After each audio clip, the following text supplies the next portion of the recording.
The sober driver can also act as the brains of the situation.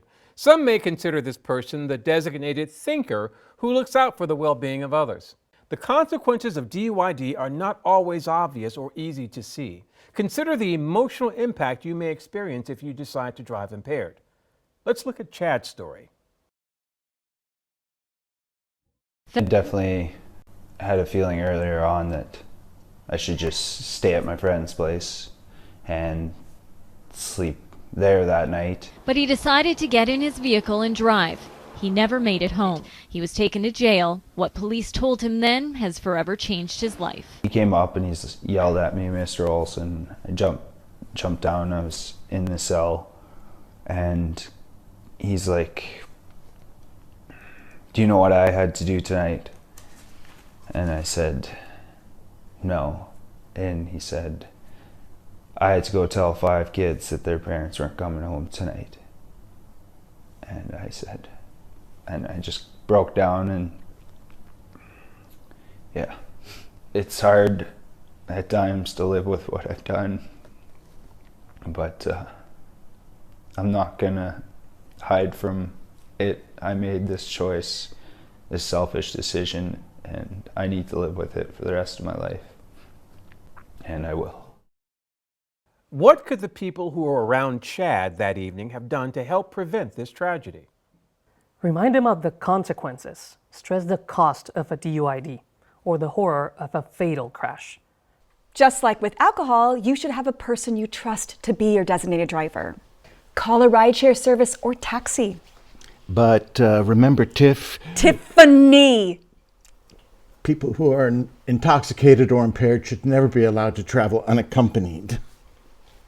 You can give your keys to someone you trust so you won't be able to drive away.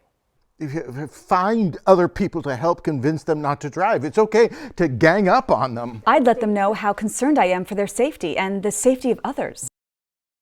I'd offer them options, a ride home, spend the night, anything.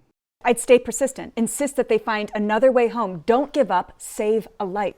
If necessary, contact authorities. Remember, if there is no other way to stop an impaired person from driving, involving the authorities may be the best option. While it may seem like an extreme step, this could prevent an impaired driver from possibly taking a life. You might save their life, and maybe your own, because driving high is never okay, unless... Guys, I've been drinking. You've got to drive. I'm not getting a DUI. No way, man. I am totally high. You can get a DUI for weed, too. Oh, sorry, guys. Medication. That's a DUI, too. Seriously? What about you, Daniel? What are you high on? What? Oh, hey, guys, I'm just high on life. Can you get a DUI for being high on life? I don't think so. Right on. So panelists, what are some important points to take away today? Well, cannabis affects people differently, and impairment depends on the potency of THC, personal tolerance, and the method of consumption. It's not a one-size-fits-all kind of thing. And even if you feel fine while under the influence of cannabis, you may not be able to accurately judge if you are safe to drive. Edibles are unpredictable, and it can take up to 2 hours to feel high after ingesting them. If you've been drinking, smoking weed does not sober you up. In fact, cannabis plus alcohol produces higher blood concentrations of THC, increasing your crash risk even more. There can be extreme consequences if you drive under the influence of drugs, even drugs prescribed by your doctor. You might think you can hide your impairment from law enforcement, but officers aren't fooled. They have been trained to detect and apprehend drivers impaired by both alcohol and drugs. Now let's hear a word from our sponsor. You work hard. You play hard. A drink with friends can turn into 2, and a prescription can be stronger than you thought. Stop. Stop.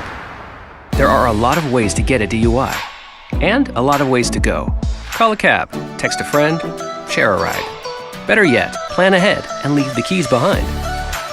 Who wants to bother with parking anyway? Well, whatever you choose to do, choose a better way to get there. Go safely, California.